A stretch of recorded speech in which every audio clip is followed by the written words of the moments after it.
Make a date with Rev Dr Ebenezer Markwei at 6 a.m. from Monday to Saturday on Graphic Online via Facebook and YouTube as he expounds on matters of faith. I'd like to capture my thought this morning with my own English language formation. And I'm sure that the lawyers and all the people in the legal profession are going to look at me with eyebrows raised.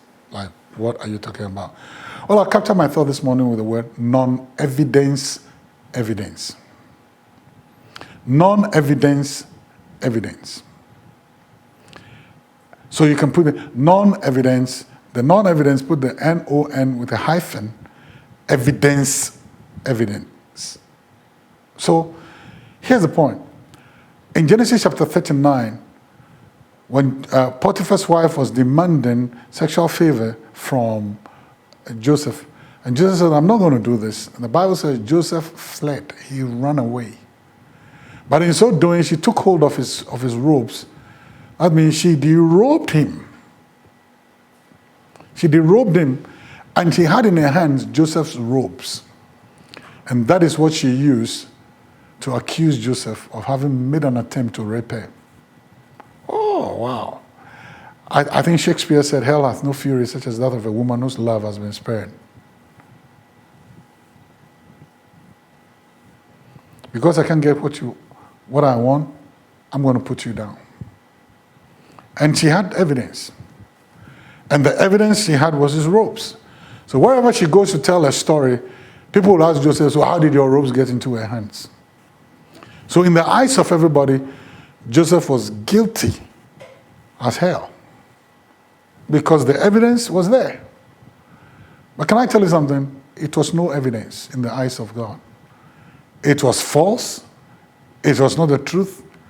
And sometimes, circumstances where people do not investigate those things, lack of investigation to find out what happened and all that, so that they will put the bricks of their investigations into place and then build evidence. Sometimes people walk in the valley of assumption, and they can just use extenuating circumstances and they don't even know what it is. And they just use those circumstances to judge somebody. And there are many people working under such accusations. People don't know the facts for themselves. But they are working in hearsay, or they are working in what looked. Sometimes, and guess what? They only heard the story of Potiphar's wife. They didn't hear Joseph's story. And so they are walking on a limb, a kangaroo court in the minds of people. And all you hear is accusation. Can I give you some good news? There's somebody who knows the truth.